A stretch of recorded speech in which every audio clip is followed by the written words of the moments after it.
So I really feel very, very cheated as a member of parliament with the fact that within less than a month, people who did not have competence, 70% of them gained competence. So I really want us to explore the tools.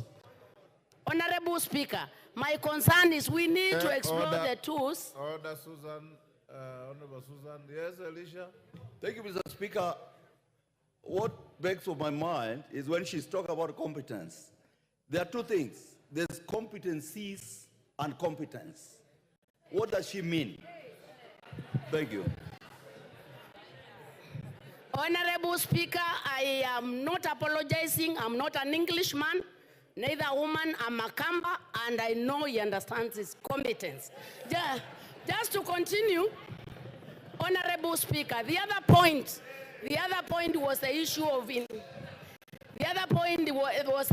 inclusion, and in particular, the inclusion was the inclusion for the youth. When we appoint only one youth, seemingly youth, is that an inclusion?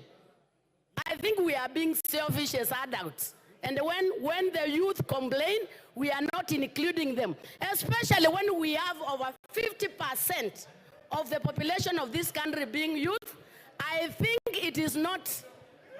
Hello, Mr. Speaker, can you protect me? I can't even contribute because of unnecessary noise. Thank you, Honorable Speaker. When we look at the population of Kenya, we have over 50% youth. When all the old men and whatever, women are few, get all the cabinet slots, are we genuinely? I think that is still exclusion for the youth. I don't see inclusion in that. Secondly, Honorable Speaker. Order, Suzanne, there's a point of order from Owen Bayer. I can read. You know, Honorable Speaker, listening to Suzanne, she says that 80% of the cabinet has no competence, whichever it is, competencies or what. Then she comes and tells us that we are being selfish because we did not nominate youth. The youth that, in her words, actually do not have the competence. So that contradiction does not speak for the Kamba community. They have higher competencies than that. Understand this point because I stated very clearly. The president declared himself and said he is disbanding the cabinet because he's incompetent. When 70% comes back, it is assumed they have developed competence. I'm just wondering what tools were used to check that competence that within a month came up.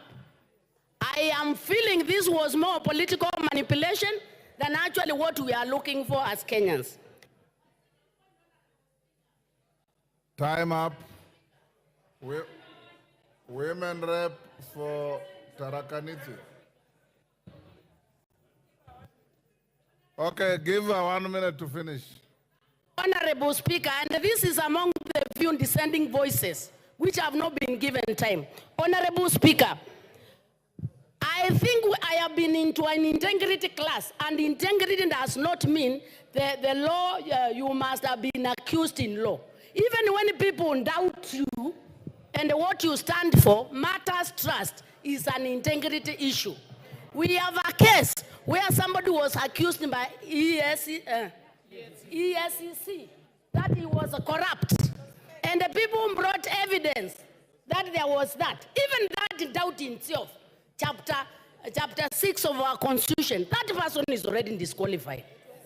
The last one, what I see is political manipulation of joining numbers of UDA and the ODM to get a supermajority, but not a genuine concern to give Kenyans competence. Thank you, Honorable Speaker. Go on. Okay, thank you, Mr. Speaker, sir.